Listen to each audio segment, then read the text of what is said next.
When I sold my beach house, I received $800,000 in cash, which I kept in a duffel bag under my bed. But the next morning, I woke up to a noise, and my daughter-in-law was going through the duffel bag. When I grabbed her hand, which was holding stacks of cash, my son lunged at me, screaming, "Get your hands off my wife." But when the doorbell rang, they both turned white as a sheet. That day, I lost my son. But I also discovered that money does not buy loyalty. It only reveals the truth. Let me tell you how I got to that moment, because it all started 3 months earlier when I made the hardest decision of my life. I'm Carol. I'm 69 years old, and for 42 years, I was the happiest wife in the world. My husband died 5 years ago, leaving me alone in that huge house right on the ocean, the house where we danced on the deck, where we celebrated every one of Mark's birthdays, where we built a life full of love and laughter. But the walls started to weigh on me. Every corner reminded me of what was gone. The armchair where he'd read the paper every morning. The kitchen where we'd make breakfast together on Sundays. The yard he tended to with so much care. Everything screamed his absence. So, I decided to sell. It was not easy. I cried every night for weeks before signing the papers. But I needed to close that chapter and start a new one. I needed to breathe without feeling like I was drowning in memories. The house sold fast. It was a beautiful property in a prime location. The buyer paid in cash $800,000, which I received in perfectly neat stacks. When the lawyer placed that black duffel bag on the table, I felt like I was carrying the weight of my entire past life. Mark came to visit me that afternoon. My son, my only treasure, the 38-year-old man who looked so much like his father, it sometimes hurt to look at him. He arrived with Jessica, his wife, and with Liam, my 6-year-old grandson, who was the light of my life. "Mom, what are you going to do with all that money?" Mark asked me while Liam played in the living room. His voice sounded casual, but something in his eyes made me uncomfortable. "I'm going to save part of it for my expenses, another part for emergencies, and I want to make sure you and Liam are taken care of," I replied, patting his hand. Jessica was sitting on the sofa, scrolling on her phone as usual. She barely looked up. I had never liked that woman, but I bit my tongue for my son's sake. Ever since they got married 3 years ago, Mark had changed. He became distant, cold, as if she had built an invisible wall between us. "You should deposit that money in the bank," Jessica said without looking at me. "It's dangerous to have that much cash in the house." Her tone was sharp, almost demanding. "I'll do it soon," I replied, trying to stay calm. "First, I want to organize a few things." That night, after they left, I put the duffel bag under my bed. I know it sounds reckless, but there was something about Jessica's attitude that made me nervous. I did not trust anyone but myself at that moment. The following days were strange. Mark started calling me more often, always asking about the money. "Mom, did you deposit it yet? Mom, do you need help going to the bank? Mom, Jessica and I can go with you." His questions felt like pressure disguised as concern. One afternoon, Jessica showed up at my house alone. She said she was in the area and wanted to visit. She had never done that before. She kept looking toward my bedroom with an intensity that unsettled me.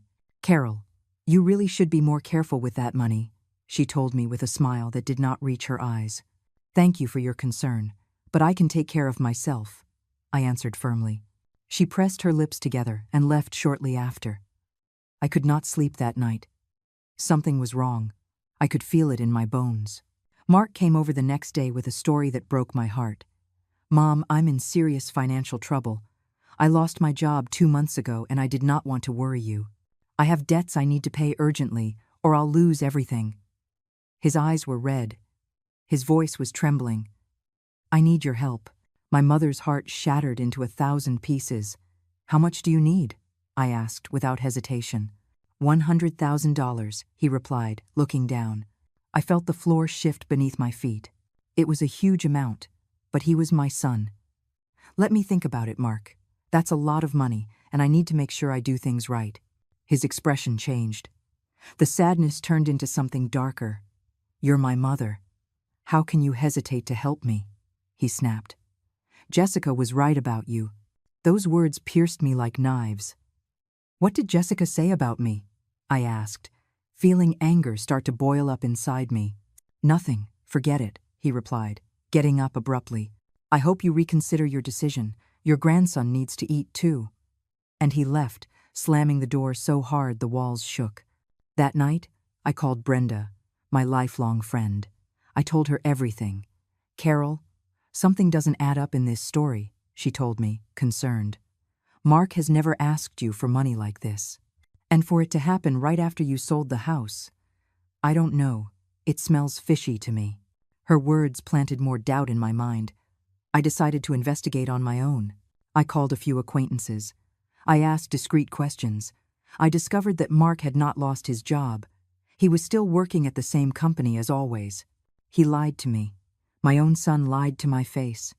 The pain I felt was indescribable, worse than when my husband died, because this was a conscious, deliberate betrayal. I decided not to confront him yet. I wanted to understand what was really happening. 3 days later, in the middle of the night, I heard that noise that would change everything. A soft sound, like something being dragged. I opened my eyes in the darkness and saw a silhouette next to my bed. It was Jessica, her hands inside my duffel bag, pulling out stacks of cash and stuffing them into a black backpack. I froze for a second, unable to believe what I was seeing. Jessica, my daughter-in-law, the mother of my grandson, was robbing me. She was right there, in my own bedroom, in the middle of the night, stuffing my money into a backpack like a common thief. Adrenaline made me react. I leaped out of bed and lunged at her. "Let go of that right now," I yelled, grabbing her arm. She jumped and let out a sharp scream. For a moment, our eyes met, and I saw something in hers that terrified me. It was not shame or guilt. It was pure fury. "Let go of me, you meddling old woman," she hissed, trying to pull away. But I had the strength that only comes from outrage. I squeezed her wrist tighter while trying to grab the stacks of money she had already put in the backpack with my other hand. Then I heard fast footsteps in the hallway. My bedroom door burst open, and Mark appeared. His face was red, his fists clenched, and in that moment, I understood the whole truth. He knew. He was in on it. My son was part of the plan to rob me. "Get your hands off my wife!" Mark roared, lunging at me. He pushed me with such violence that I fell backward, hitting the nightstand. The pain in my back was intense, but the pain in my heart was worse. My son, the child I carried in my womb, who I nursed, who I cared for when he was sick, had physically attacked me. "Mark, help me pack this, quick," Jessica said urgently, still stuffing money into the backpack. He bent down next to her, and together they began to empty my duffel bag. I staggered to my feet, tears rolling down my cheeks. "How can you do this to me?" I whispered, my voice broken. "Mark, I'm your mother. I gave you everything. Everything I have, everything I am. And you repay me like this?" He did not even look at me. He just kept stuffing the bills into the backpack with mechanical movements, as if I did not exist. "You never gave us anything," Jessica spat, standing up with the backpack in her hand. "Always with your stories of sacrifice and maternal love. But when Mark really needed you, you hesitated. You preferred your damn money over helping your own son." "That's not true," I shouted, feeling rage begin to replace the pain. "You invented a story about debts and losing a job. It was all a lie to manipulate me." Mark finally looked at me. His eyes were empty, as if the son I knew had died and only a shell remained. "We need that money more than you do," he said in a flat voice. "You've already lived your life. We have a child to support, a future to build. You're just going to waste it on sentimental nonsense." His words hit me like bullets. Sentimental nonsense. That's what he called my dreams of traveling, of seeing the places I always wanted to visit with his father. That's what he called my desire to help charities, to do something meaningful with the money from the sale of my home. "Liam," I thought suddenly. "Where is Liam?" "He's asleep in the car," Jessica answered, as if she had read my mind. "And he's staying there until we're done with this." "You planned this all," I said, feeling nausea rise in my throat. "You came with my grandson asleep in the car as an alibi. You used me, you lied to me, and now you're robbing me in my own home." "It's not robbing if it was ours from the beginning," Mark said, taking a step toward me. "My father built that house. That money is my inheritance. You have no right to keep it all." Your father left that house to me, I retorted, trembling with rage. He wanted me to be secure, to have a place to live. And when I decided to sell it, it was my decision, my right. That money is mine, by law and by love. Jessica let out a cruel laugh that made my skin crawl. By love, she repeated mockingly. Love doesn't pay the bills, Carol. Love doesn't buy food or pay for school. We need that money, and we're going to take it. She headed for the door with the backpack on her shoulder. Mark followed her without looking back. I took a step forward, trying to stop them, but my body would not respond. The shock and physical pain had me paralyzed. If you take that money, I'll call the cops, I managed to say in a trembling voice. Go ahead, Jessica replied, turning with a malicious smile. Call the cops and tell them your own son came to collect his inheritance. Let's see who believes you. They had it all figured out. They knew that reporting them would mean destroying my family publicly. It would mean sending my son to jail. It would mean Liam would grow up knowing his father was a thief and his grandmother turned him in. Mark, please, I begged one last time. Don't do this. We can still fix this. We can talk. But he kept walking toward the door behind Jessica. Then we heard the sound that changed everything. The doorbell rang. Once, twice, 3 times, insistently. It was 3 a.m. Who could be ringing at this hour? I saw the color drain from Mark's face. Jessica froze with the backpack in her hand. Their eyes met in a moment of pure panic. They turned white as a sheet, exactly as I told you at the beginning. Don't open that door, Jessica hissed. Mark, don't let her open that door. But I was already walking to the living room. My legs were shaking, but something inside me, a strength I did not know I had, was pushing me forward. The doorbell rang again, more insistent this time. Who is it? I shouted from my side of the door. Carol, it's Arthur, your husband's lawyer. I need to talk to you urgently. Please, open up. Arthur. The name brought back a flood of memories. He had been my husband's best friend for 30 years. He had handled all our legal affairs. He had been at the funeral. But what was he doing at my house at 3 a.m? Don't open it, Jessica repeated desperately. Mark, stop your mother. But Mark seemed paralyzed. I opened the door. Arthur was standing on the doorstep with a black briefcase in his hand and a look of deep concern on his face. He was 65, with perfectly combed gray hair and those piercing eyes that always seemed to see beyond appearances. Behind him was another, younger man, dressed in a private security uniform. Carol, thank God you're all right, Arthur said, entering quickly. I received an alert from the monitoring system we installed in the duffel bag. It indicated that someone had opened it at an unusual hour. His gaze shifted to Mark and Jessica, who were still frozen in the hallway.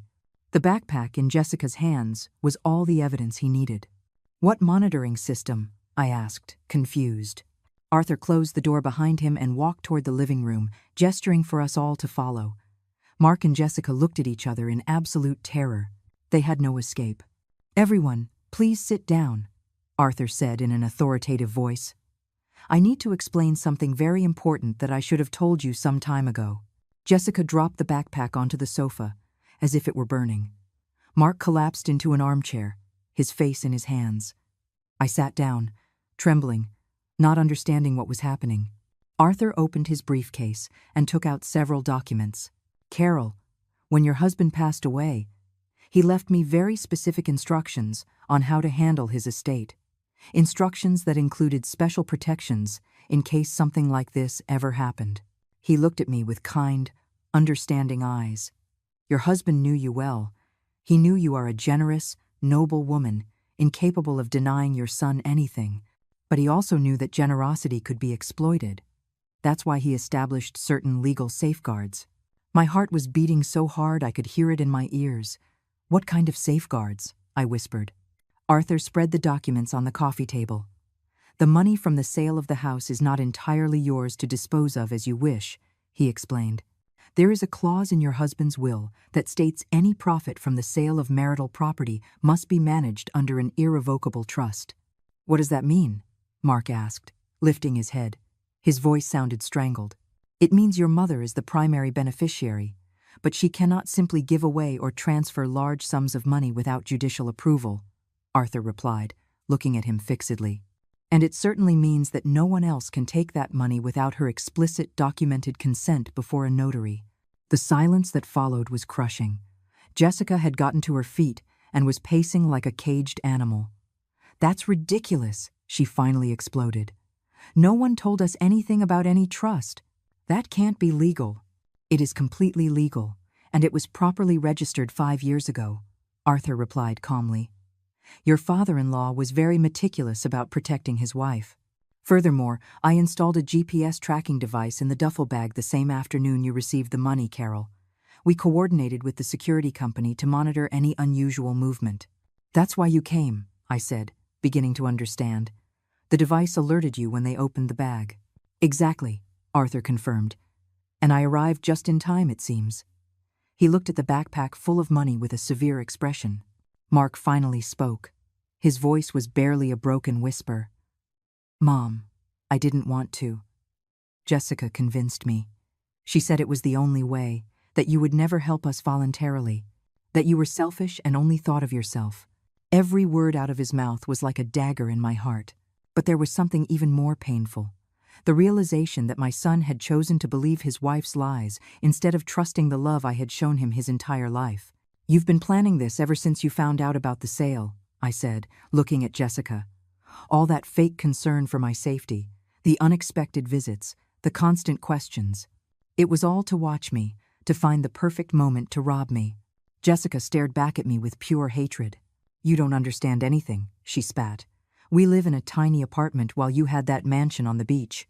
We work ourselves to the bone while you live off your husband's savings. And now you get $800,000. And what? You're just going to hoard it all for yourself." "I was going to help you," I yelled, getting to my feet. "I was going to make sure Mark and Liam were okay. But you wanted me to give you the money with no questions asked, no conditions. You wanted to control everything." "We don't want your charity," Jessica replied with contempt. "We want what's ours. Mark is an only child. That money should be his by right." "The money belongs to your mother as long as she lives," Arthur intervened in a hard voice. "And according to the will, if Mark attempts in any way to misappropriate his mother's assets, he is automatically disinherited. He loses all right to any future inheritance." The words landed like bombs in the room. Mark turned white again. "Disinherited," he repeated in disbelief. "Dad did that?" "Your father loved you deeply," I said, feeling tears start to roll down my cheeks. "But he was also a wise man. He knew human nature. He knew that money can corrupt even the best people. That's why he put protections in place, not to punish you, but to protect us both." Jessica let out a hysterical laugh. "This is absurd. You can't disinherit someone for trying to take what should be theirs." Arthur pulled out another document. "I have here a statement signed by 3 witnesses who were present when your father-in-law drafted his will. In it, he clearly states his intentions and the consequences of any attempt at coercion or theft against his wife." Mark got up, staggering. "I have to get out of here. I can't breathe." He took 2 steps toward the door, but Arthur held up a hand. "We're not finished yet, Mark. There's another matter we need to discuss." "What else could there be?" Jessica asked shrilly. "You've already told us we can't touch the money, that we're disinherited. What more do you want?" Arthur looked directly at me. "Carol, your husband also left me a letter for you. A letter I was only to give you if something like this happened, if your son tried to take advantage of you." He reached into his briefcase and pulled out a yellowed envelope with my name written in my husband's unmistakable handwriting. My hands trembled as I took it. The envelope was sealed with red wax. "Please, open it," Arthur said gently. "You need to read what your husband wanted you to know." I broke the seal and pulled out the folded pages. My husband's handwriting hit me like a wave. It was like hearing his voice after 5 years of silence. "My love," the letter began. "If you are reading this, it means my worst fears have come true. It means Mark has tried to take advantage of your kindness, of your unconditional mother's love, and my heart breaks knowing I am not there to protect you." I had to stop. Tears were falling on the paper, smudging the words. My husband's voice echoed in my mind as clearly as if he were sitting next to me. I took a deep breath and continued reading. "I knew our son better than he thinks. I loved him with every fiber of my being, but I also saw his weaknesses. I saw how ambition could cloud his judgment, how his need for approval made him vulnerable to manipulation. That's why I took these precautions. Not to punish him, but to save him from himself and to save you from the pain of being betrayed by the person you love most. Mark was motionless, listening. His face was a mask of pain and shame. Jessica had stopped pacing and was watching me with narrowed, resentful eyes. The money, Carol, is not what's important. You are. Your happiness, your security, your peace of mind in the years you have left. Do not let anyone, not even our son, steal that from you. You have sacrificed your entire life for our family. Now it is time for you to live for yourself.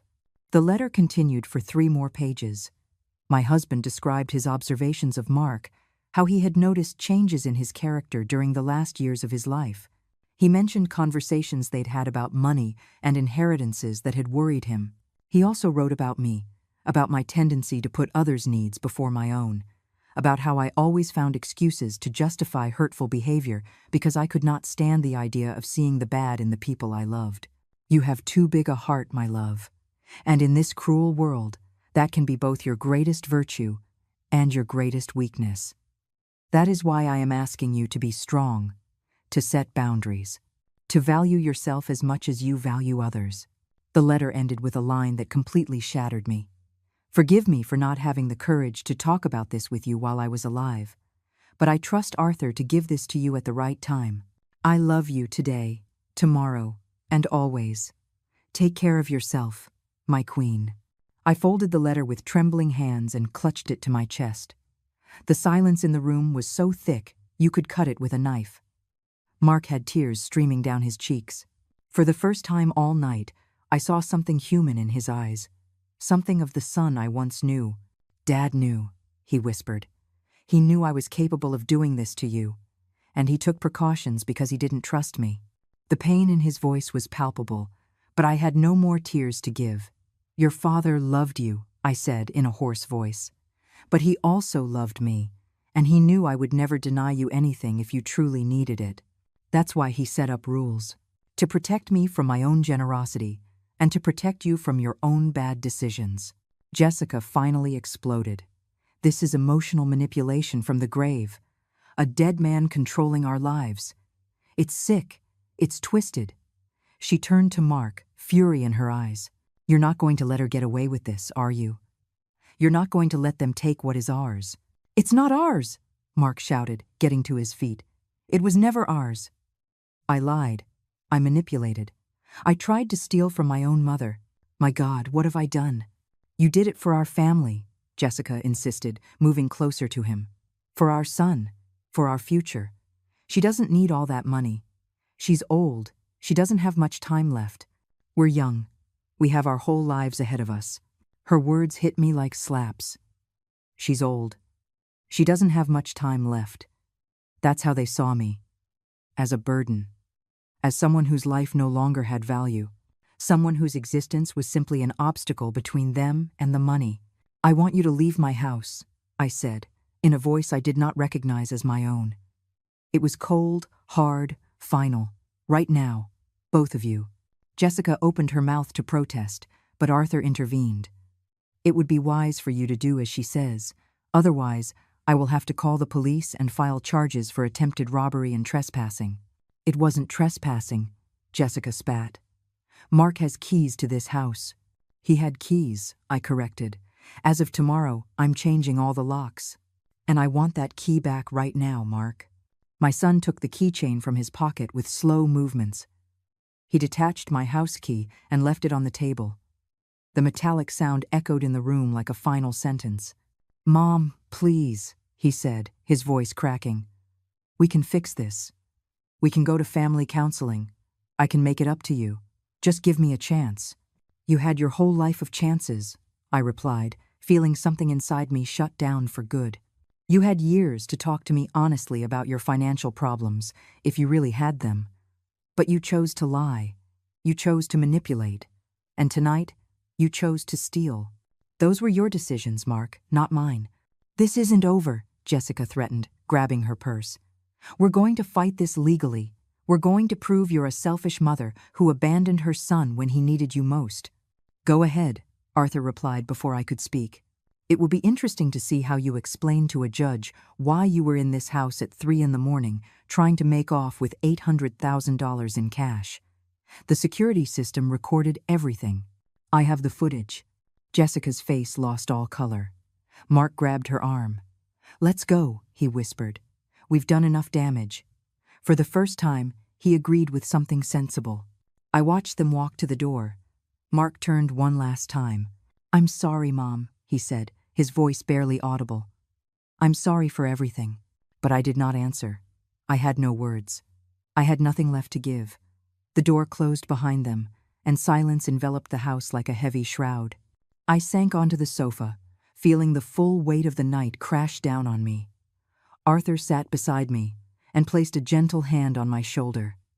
"I'm sorry, Carol," he said softly. "I'm sorry you had to go through this, but your husband was right to worry, and he was right to take precautions." "How could he have known?" I asked, looking at the letter still clutched in my hand. "How could he predict Mark would do something like this?" "Because he knew him," Arthur replied. "Because he had seen signs, conversations about money that worried him, attitudes he did not like, and because he knew the kind of person Mark had chosen as a wife." "Jessica," I whispered. "She's behind all of this, isn't she?" Arthur nodded slowly. "Your husband never trusted her. From the day Mark introduced her as his girlfriend, something didn't sit right with him. The way she asked questions about properties, investments, the value of the house. She was too interested in the material aspects." "I felt it too," I admitted. "But I thought I was just being a difficult mother-in-law.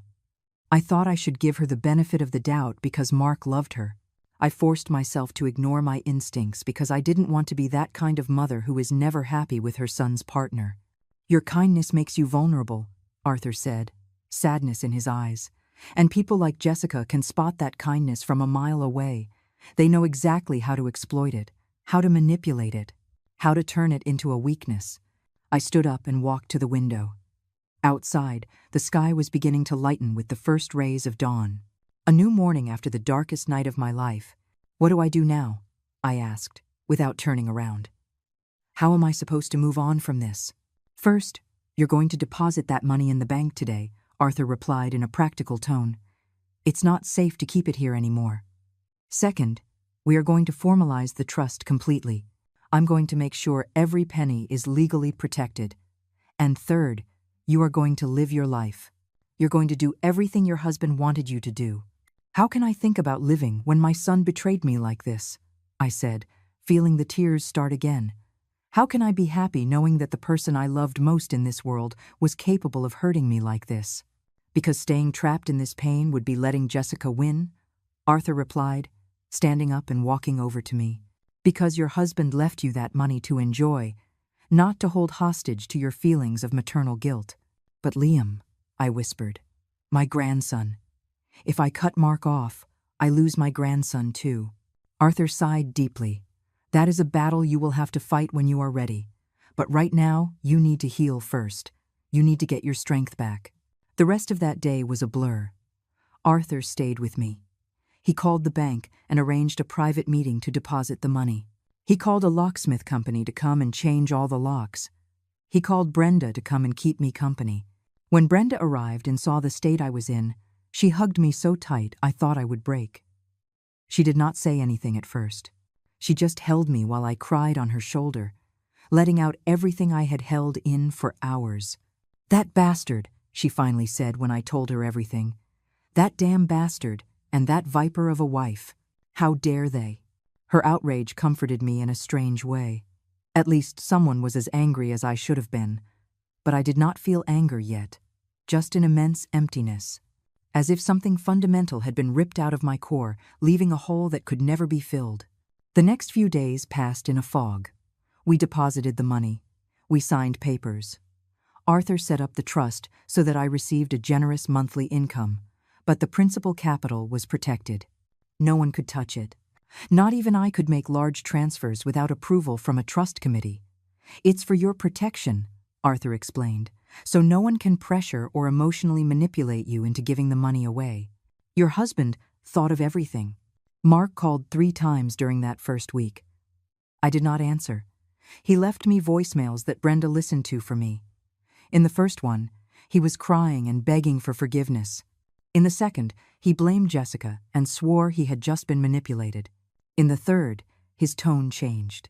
He sounded resentful, bitter, accusing me of being cruel and merciless. "He's trying to manipulate you again," Brenda said after listening to the third message. "First, remorse, then victimhood, now guilt. It's the classic cycle of an emotional abuser." "My son is an emotional abuser," I repeated the words, feeling them lodge in my heart. I never thought I would say something like that. Brenda took my hands in hers. "Your son chose to behave like an emotional abuser. That was his decision, not yours. But something else was tormenting me. Liam, my 6-year-old grandson who was not to blame for any of this, who probably did not even know what happened that night, who missed me, who was looking for me." One afternoon, I received a text message from an unknown number. It was a photo of Liam holding a drawing. The drawing showed a figure that was obviously me, with the words, "I miss you, Grandma," written in a child's crooked letters. The pain I felt was physical. I doubled over, sobbing. Brenda took the phone from my hands. "This is emotional blackmail," she said, her voice furious. "They are using that child to manipulate you." "But it's working," I cried. "It's working because he's my grandson, because I love him, because I can't stand the idea of him thinking I abandoned him." "Then set clear boundaries," Brenda replied. "But boundaries that protect your emotional well-being. You cannot trust Mark and Jessica again. Not after what they did." 3 weeks passed. 3 weeks of silence, broken only by occasional messages from Mark that swung between pleas and accusations. 3 weeks of sleepless nights, staring at the ceiling, wondering if I had done the right thing. 3 weeks of seeing that photo of Liam and feeling my heart break a little more each time. Then, one afternoon, Arthur showed up at my door with a somber expression. "I need to show you something," he said, walking in without waiting for an invitation. He took out his laptop and opened it on the living room table. "I hired a private investigator," he explained. "Something about this whole situation didn't add up. Mark and Jessica didn't seem to be in a real financial crisis, so I did some digging." "What did you find?" I asked, feeling fear coil in my stomach. Arthur turned the screen toward me. They were photographs. Mark and Jessica entering expensive restaurants, coming out of luxury boutiques with exclusive brand-name bags. Jessica wearing a coral-colored dress that must have cost thousands of dollars.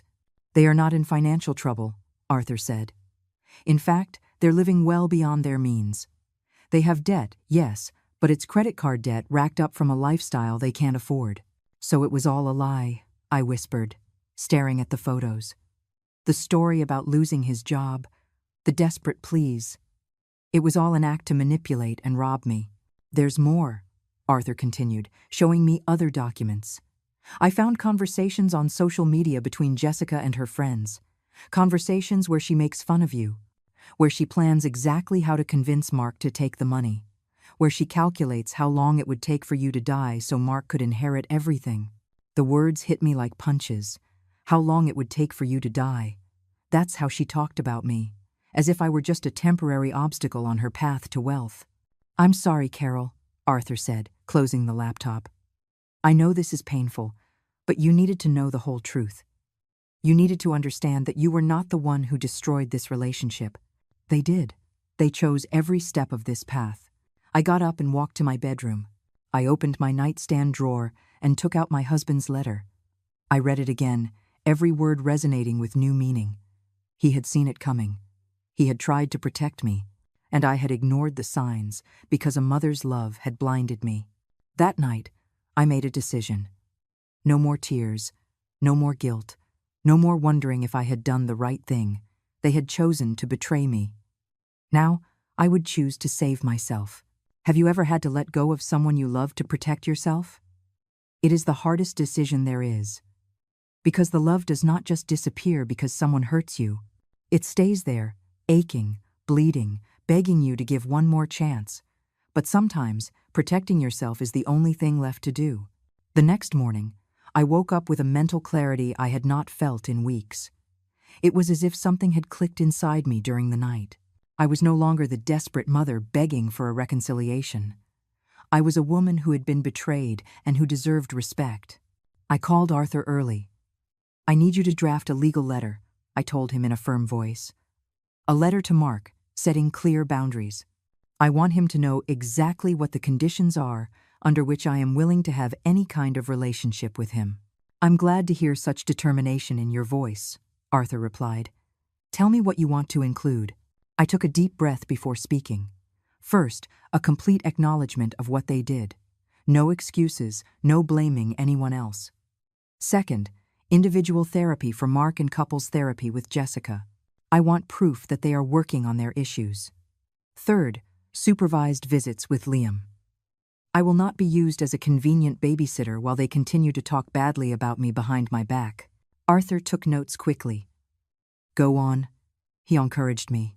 Fourth, a public family apology. I want them to tell Liam the truth, in an age-appropriate way. I don't want him growing up thinking his grandmother abandoned him. And fifth, absolute respect for my financial privacy. No more questions about money, no more hints, no more manipulations. "Those are fair terms," Arthur said. "Very fair, considering what they did to you. I'll draft the letter today. But Carol, you must prepare for the possibility that Mark will reject these conditions, especially if Jessica has influence over him." "Then I will live with that loss," I replied, feeling a strange calm, "because I can no longer sacrifice my peace of mind to maintain a toxic relationship, not even with my son." I hung up the phone and looked around my house. The new house I had moved into after selling the beach property. It was smaller, but cozy. It had a garden I was starting to cultivate. It had natural light in every room. It was mine, and mine alone.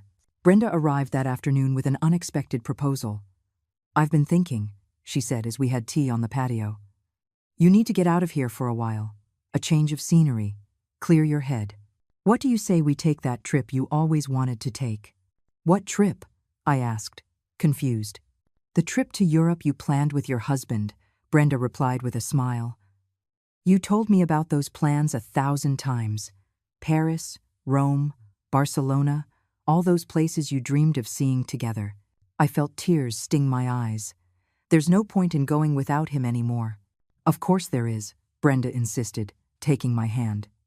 "It makes sense because he would have wanted you to go, because he left you the resources to do it, because you deserve to experience the world and create new, happy memories." "I don't know if I can," I whispered. "I don't know if I can be happy knowing my family is broken." "Your family broke because of decisions others made," Brenda replied firmly. "Not yours. And staying here suffering isn't going to fix anything. It's just going to waste the gift your husband left you."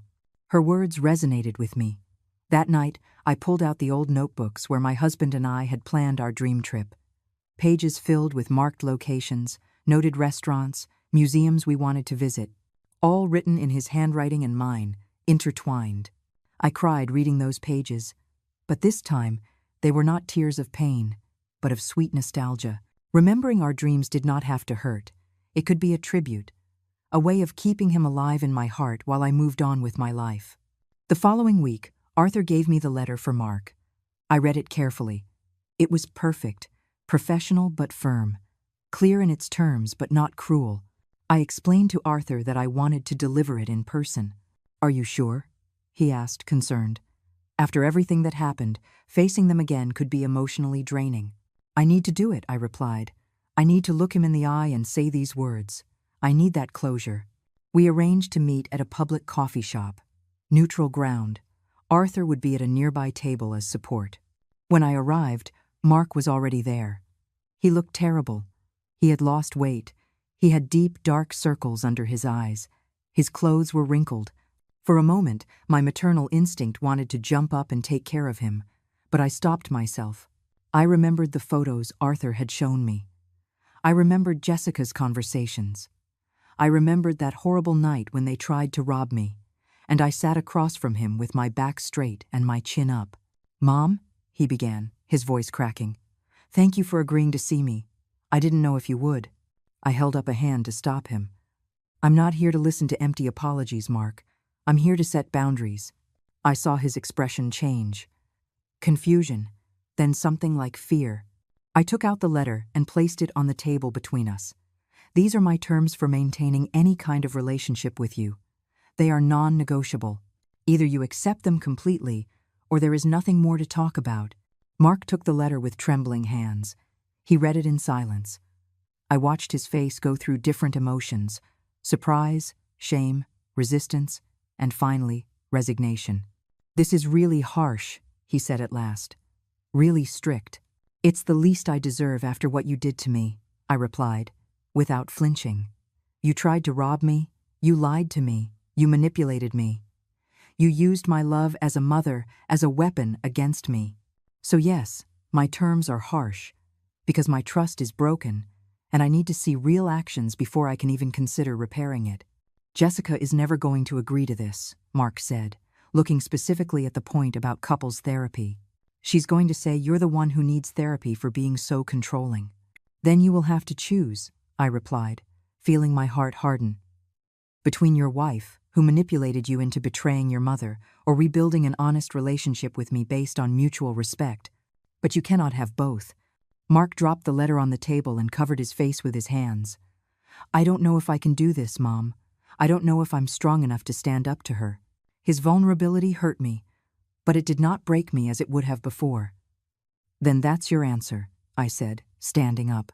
"When you decide to be strong enough, when you decide your son deserves a father with integrity and that your mother deserves respect, you know where to find me. But until then, don't contact me."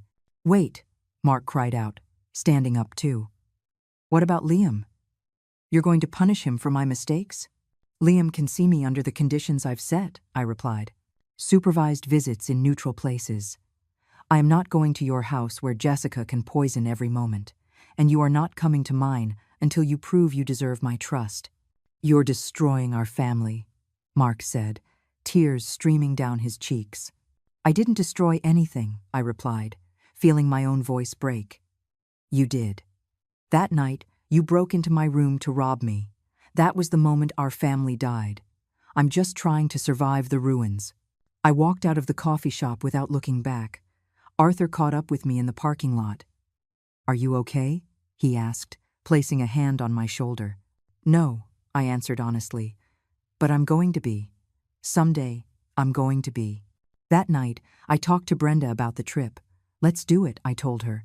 "Let's go to Europe. Let's fulfill those dreams my husband and I had. I'm going to live in his honor, instead of dying of grief for my son." Brenda shouted with joy and hugged me tight. "Now you're talking. We are going to have an unforgettable trip." We spent the next few weeks planning. We bought tickets, we booked hotels, we made lists of places we wanted to visit. Every decision I made me feel more alive, more myself. Mark sent several messages during that time, some pleading, others accusatory.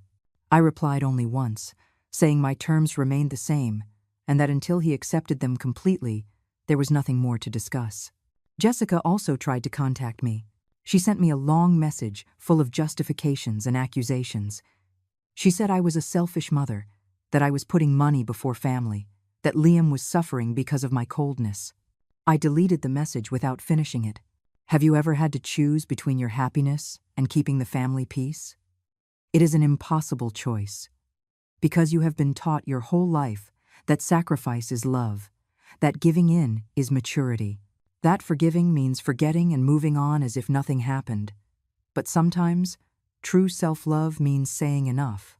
The day before my trip to Europe, I received an unexpected call. It was from Liam's school. "Ma'am, this is the principal of your grandson's school. We need to talk to you about a situation that concerns us." My heart stopped. "What happened to Liam?"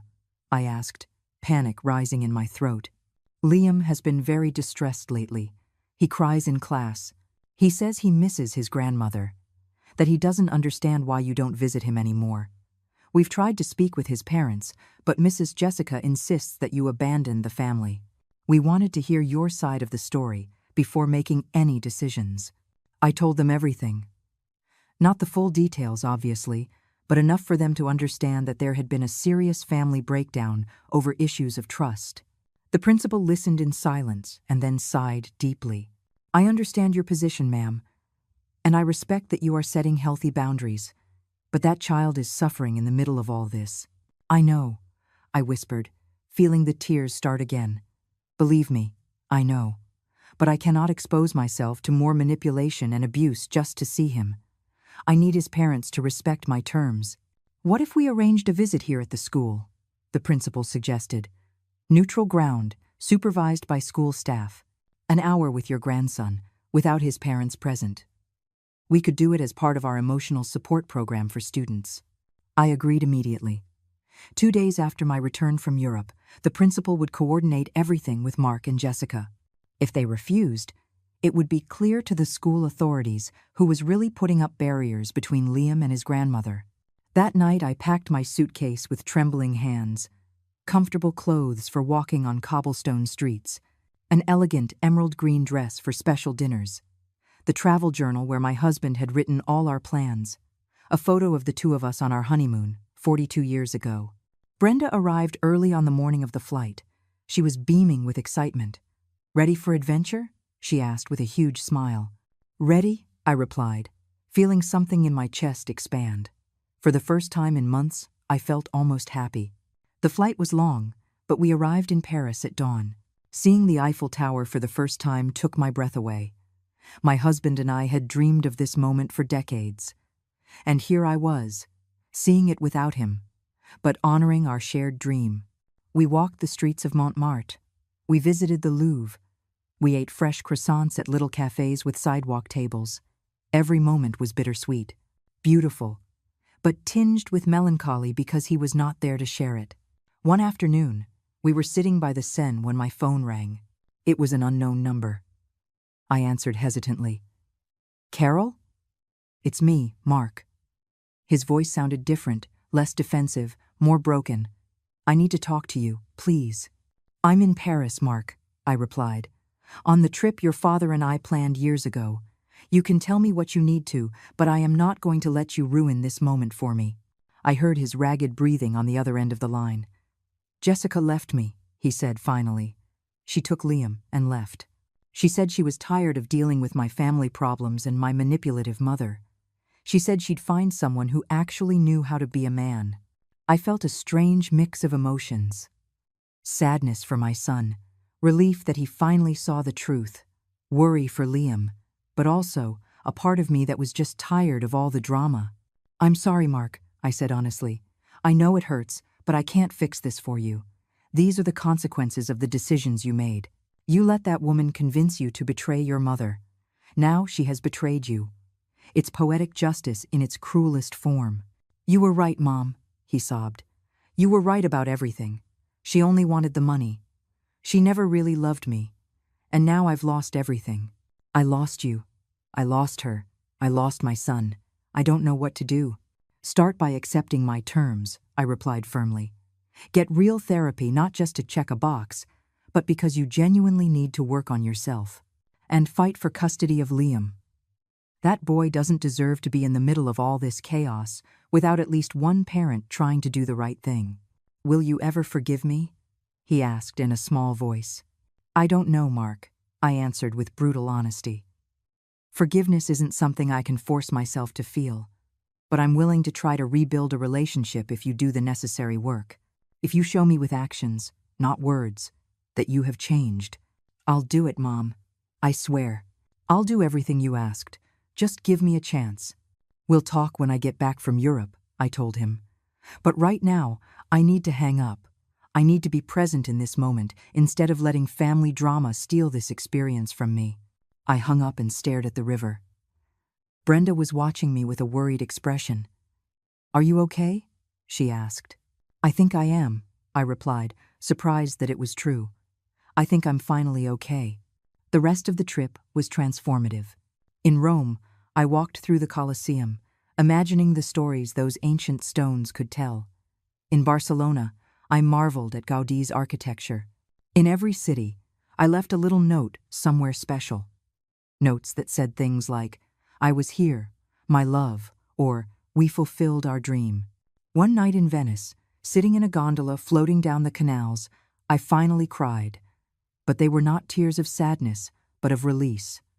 I cried for everything I had lost and everything I had gained. I cried for my husband who was not there. I cried for my son who had betrayed me. I cried for the woman I had been and the woman I was becoming. Brenda held me as the gondola glided smoothly through the water. "You're letting go," she whispered. "You're finally letting go of all that weight." And she was right. I could feel something old and heavy lifting from my shoulders. When we returned home 2 weeks later, I felt like a different person. Lighter, stronger, more myself than I had in years. Arthur picked me up from the airport with news. Mark had started therapy. He had begun the legal process to get shared custody of Liam, and he had formally accepted all my terms in writing. "There's something else, too," Arthur said as he drove me home. "Jessica tried to sue both of you for parental alienation and Mark for failing to provide. But her lawyer dropped the case when he reviewed the evidence. The security footage, the conversations we documented, everything clearly shows who the manipulator was here." "What will happen to her?" I asked. Arthur shrugged. "That's up to Mark. If he decides to press charges for the attempted robbery, he has a solid case. But I suspect he'll just want to resolve custody and move on." The meeting with Liam at the school was the hardest thing I had done in months.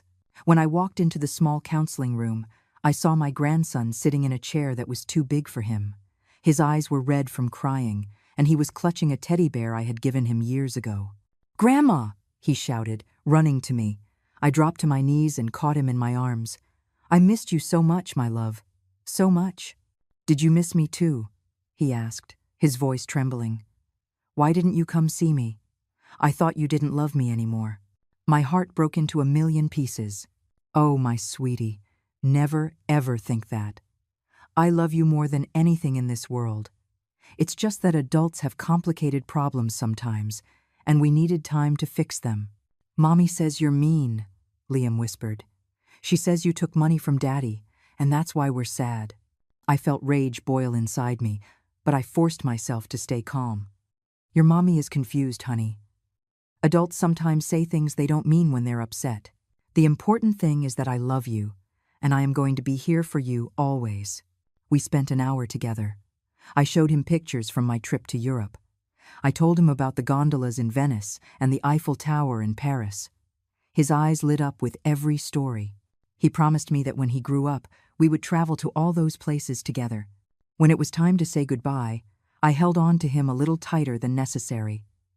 "I'm going to see you soon," I promised him. "Very soon. And this time, nothing and no one is going to stop it." Have you ever had to rebuild a relationship from scratch with someone you love? It is like planting a garden in scorched earth. It requires patience, constant care, and faith that something beautiful can grow even after so much destruction. The following months were a slow, painful reconstruction. Mark kept his promises. He attended therapy twice a week.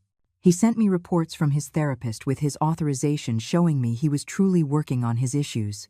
He had begun to understand how Jessica had manipulated him, how his own insecurity and ambition had made him vulnerable to her tactics. We met once a week at a neutral coffee shop.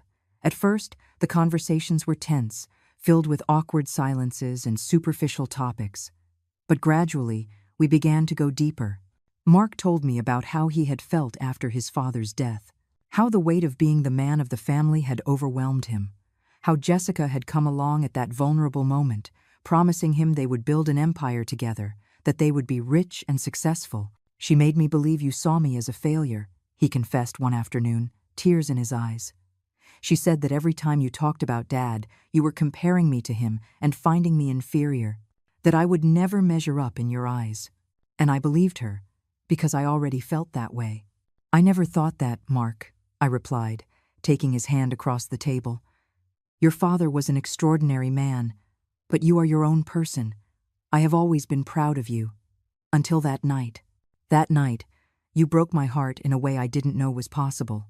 I know, Mom, and I'm going to spend the rest of my life trying to make up for that mistake." His sincerity moved me, but a part of me remained guarded, protected. Trust is not rebuilt with words, but with consistent actions over a long time. The legal battle for Liam's custody was brutal. Jessica hired an aggressive lawyer who tried to paint me as a manipulative grandmother who had poisoned the father-son relationship. They tried to use my strict terms as evidence of my controlling nature. But Arthur was prepared. He presented the security footage from that night, the messages where Jessica mocked me and planned the robbery, the school reports on Liam's emotional decline during the time he was in her exclusive care. The evidence was overwhelming. The judge awarded shared custody, with Mark having primary custody. Jessica would get supervised visits until she demonstrated emotional and financial stability. When Mark called to give me the news, I heard something in his voice I had not heard in years. Hope, I did it, Mom. I'm bringing my son home. I'm going to be the father he deserves. The father Dad taught me to be, before I lost my way. I'm happy for you, Mark, I replied, feeling genuinely happy for the first time in months. Liam needs his father. He needs stability and love. He needs you too, Mark said softly. He asks about you every day. He talks about the grandma who tells him stories and makes him laugh. Please, Mom, I know we're still rebuilding our relationship, but Liam isn't to blame for any of this. He just loves you. He can come visit me this weekend, I offered, feeling my heart expand. You can bring him over on Saturday morning. We'll make cookies together, just like we used to. I heard Mark sob on the other end of the line. Thank you, Mom. Thank you for not giving up on us completely. That Saturday, Liam came running into my arms, as if the last few months had never happened. Grandma, I brought drawings for you. Look, this one is from when you told me about Paris, and this one is us making cookies. His innocence and pure love reminded me why I had fought so hard to set healthy boundaries. It was not just for me, it was for him too. We spent the day baking, playing in the garden, and reading his favorite books. Mark stayed for the first hour, but then said goodbye, saying he wanted to give us time alone. That gesture of trust meant more to me than 1,000 apologies. When Liam fell asleep on the sofa after lunch, I sat and watched him, his peaceful little face, his hands still smudged with flour from the cookies. This innocent child did not deserve the chaos we adults had created around him. He deserved love, stability, and a united family. Mark returned at sunset to pick him up. Before waking Liam, he sat with me on the patio. I want to show you something, he said, pulling out his phone. He showed me his bank account. He had been meticulously saving every penny he could. I'm building an emergency fund, he explained. I'm not living beyond my means anymore. I sold the luxury car and bought a reliable used one. I moved into a smaller but decent apartment. I'm learning to live with what I have instead of coveting what I don't. I'm proud of you, I said, and I meant it. This shows real maturity, not the actions of someone checking off boxes, but of someone genuinely changed. There's something else I need to tell you, Mark continued, looking down. I've been going to meetings for a support group for people who have committed financial and emotional abuse against family members. It's part of my therapy. And Mom, the stories I hear there, they make me see how close I came to losing you forever. It made me cry to know that my son finally understood the gravity of what he had done. Not just the attempted robbery, but the deep emotional betrayal that preceded and followed it. The systematic abuse of my trust and maternal love. We'll go one step at a time, I told him, wiping away my tears. I can't promise you that one day everything will be like it was. That version of our relationship died that night. But we can build something new, something based on honesty and mutual respect, instead of unspoken expectations and manipulation. That's all I ask, Mark replied. A chance to build something new with you. The months turned into a year of small steps forward and occasional steps back. A year of continued therapy for Mark, and for me, too. Because I realized I also needed help to process the betrayal and learn to set healthy boundaries without feeling guilty. Liam flourished under Mark's custody. His grades improved. His teachers reported he was happier, more stable. And our weekly visits became the bright spot of my week. Brenda supported me through the whole process. She was my rock, my confidant, my personal cheerleader. One afternoon, as we were having coffee in my garden, she said something that changed my perspective. Carol, you have become a completely different woman this year. When this all started, you were broken, victimized, lost. Now look at you, strong, confident, living life on your own terms. I don't feel strong, I admitted. Most days, I still wonder if I did the right thing, if I was too harsh, if I should have forgiven faster. That doubt is what makes you human, Brenda replied. But don't mistake doubt for weakness. You set boundaries when no one expected you to. You chose your well-being when society told you to sacrifice yourself for the family. That takes incredible strength. Then one day, I received a letter.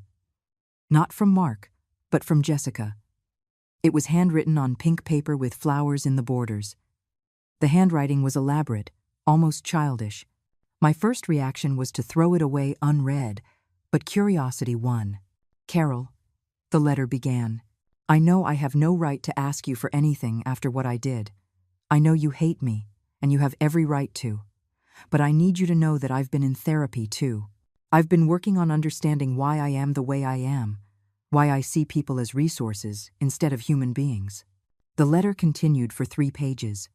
Jessica wrote about her childhood of extreme poverty, about how she had developed a survival mentality where everything was transactional, about how she had seen Mark and me as an opportunity to finally escape the scarcity that had haunted her entire life.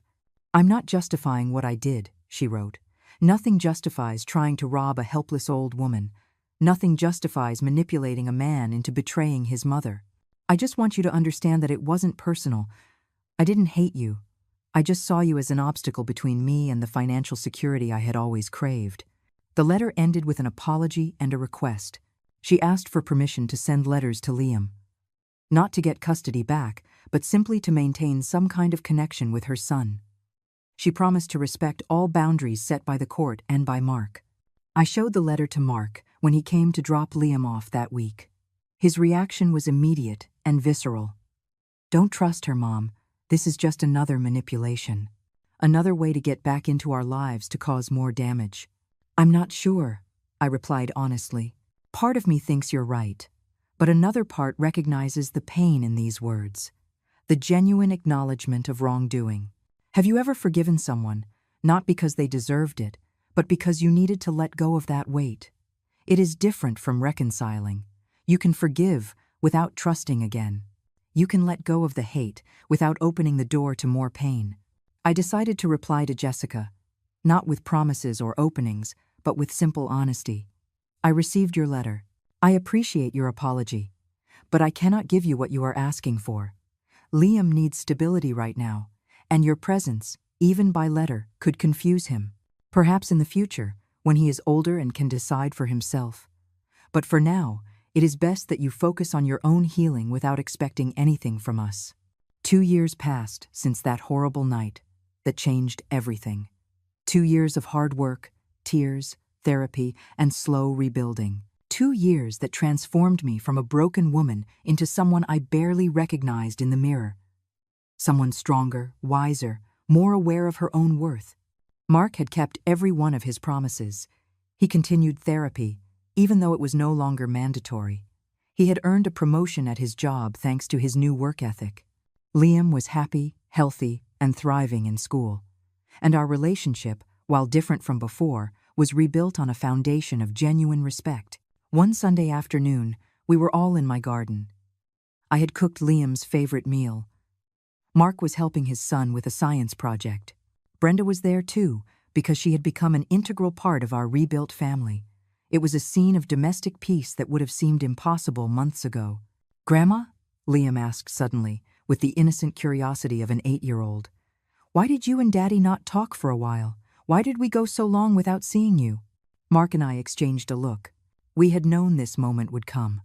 The moment when Liam would be old enough to ask questions that deserved honest, yet appropriate, answers. "My love," I began, choosing my words carefully. "Sometimes adults make very big mistakes. Mistakes that hurt the people they love. Your daddy made a mistake that hurt me very much, and we needed time apart so he could work on being a better person, and so I could heal my heart. It was my fault," Mark added, kneeling beside Liam. "I did things I'm not proud of. I hurt your grandma in a way I never should have, and she was very brave to set boundaries to protect herself.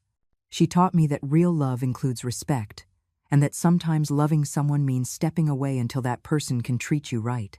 "And you're better now?" Liam asked, looking at his father with serious eyes. You treat her right now? I'm trying, son, Mark replied, his voice thick with emotion. Every single day, I try to be the man your grandma and you deserve. The man your grandfather would have wanted me to be. Liam nodded, as if he understood more than his years suggested. Then he hugged me tight. I'm glad you're better, Daddy, because I don't want to live without Grandma ever again. It was too sad. In that moment, something inside me finally healed completely. Seeing my grandson happy, seeing my son genuinely changed, knowing that I had protected my dignity without completely destroying my family. It was everything I had hoped for when I made those difficult decisions 2 years ago. That night, after Mark and Liam left, I sat on my patio with a glass of wine. Brenda had stayed to help me clean up. You look peaceful, she observed, sitting next to me. Truly peaceful. For the first time since this all started. I am, I replied, surprised that it was completely true. It wasn't the path I would have chosen. I wouldn't have chosen the betrayal, the pain, the family rupture. But the path led me to a place where I finally value myself, where I understand that love without respect is not true love. Your husband would be proud, Brenda said, taking my hand. You protected his legacy, you protected your dignity, and you finally taught Mark what it means to be a real man. I think about my husband every day, about how he anticipated all of this, about how he protected me even after he was gone, about how his actions saved me from giving everything away out of guilt and manipulation. His love for me had transcended death itself. A few months later, I got a call from Arthur. I have news about Jessica, he said. I thought you'd want to know. She had moved to another city. She had completed an intensive therapy program for personality disorders. She was working a modest job and, according to the investigators' occasional reports, seemed to be genuinely trying to rebuild her life. She wants to request supervised visits with Liam, Arthur continued, but only if both you and Mark agree. She's not going to force anything legally. She says she understands she has to earn that privilege. What does Mark think? I asked. He's considering it, Arthur replied. He says Liam asks about his mother occasionally, that maybe when he turns 9 and can express his feelings better, they could try very structured, supervised visits. That seems reasonable, I said after thinking it over. But with strict conditions. Jessica must continue therapy. The visits must be supervised by a professional. And at the first sign of manipulation or inappropriate behavior, they stop immediately. And so, 3 months later, Jessica had her first visit with Liam in 2 years. It was at a specialized center with a child therapist present. Mark and I waited in a separate room, tense and alert for any problems. When the hour was over, the therapist came out with Liam. The boy looked confused, but not distressed. He says his mom looked different, the therapist reported. Sadder, but also more real. They were strange words coming from an 8-year-old, but somehow perfectly accurate. Jessica came out moments later. When our eyes met, I saw something different in hers. Not the manipulative arrogance from before, but something humbler, more broken, more human. Thank you, she said simply, before walking away. Just, thank you. I did not reply. I was not ready for that. Maybe I never would be. But I could acknowledge that people can change when they face the real consequences of their actions.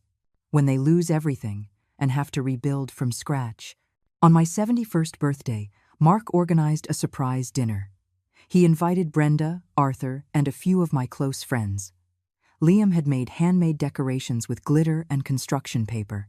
The house was full of love and laughter. Before we cut the cake, Mark asked for quiet. He had prepared something. Mom? He began, his voice trembling. 2 years ago, I made the worst mistake of my life. I betrayed you in the most horrible way possible, and you would have had every right to close the door forever, to disinherit me, to cut me out of your life completely. But you didn't. Instead, you set boundaries that forced me to grow. You gave me consequences that taught me responsibility. And you offered me a path back based on real actions, not empty promises.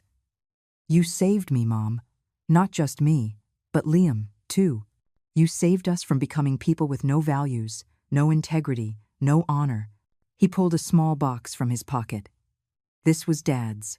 I found it in his things when I finally had the courage to go through what he left. It's for you. I opened the box with trembling hands.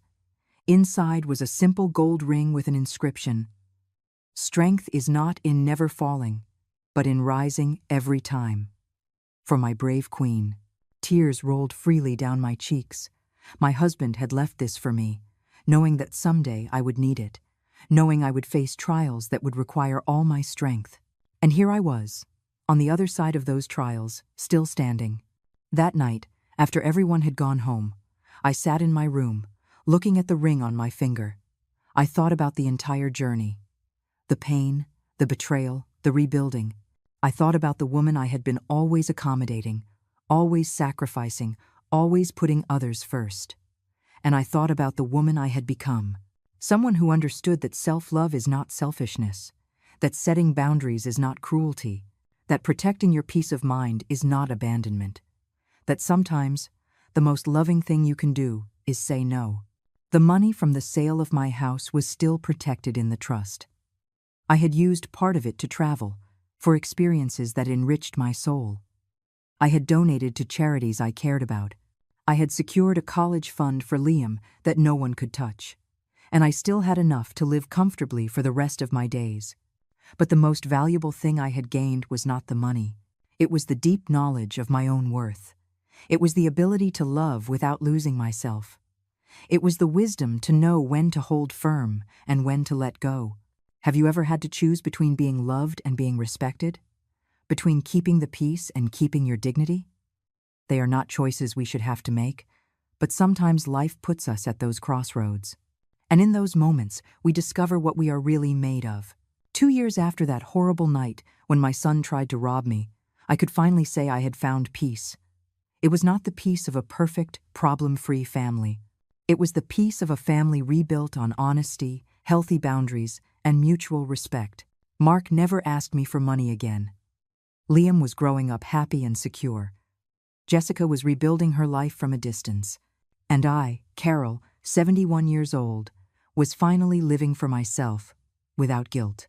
Sometimes, protecting your past is the only way to save your future. Sometimes, saying no to the people you love is the only way to teach them how to love you correctly.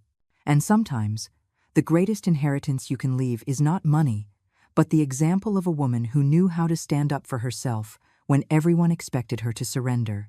If you are going through something similar, if someone you love has betrayed you, if you feel guilty for setting boundaries, let me tell you this: your peace of mind is worth more than maintaining toxic relationships. Your dignity is worth more than family approval. And your well-being is worth more than endless sacrifice. It was not easy. It was the hardest road I have ever walked. But at the end of it, I found myself. And that, more than any amount of money, more than any family reconciliation, was the real treasure. The duffel bag under my bed no longer holds money. Now it holds travel mementos, photos of happy moments, letters from Liam.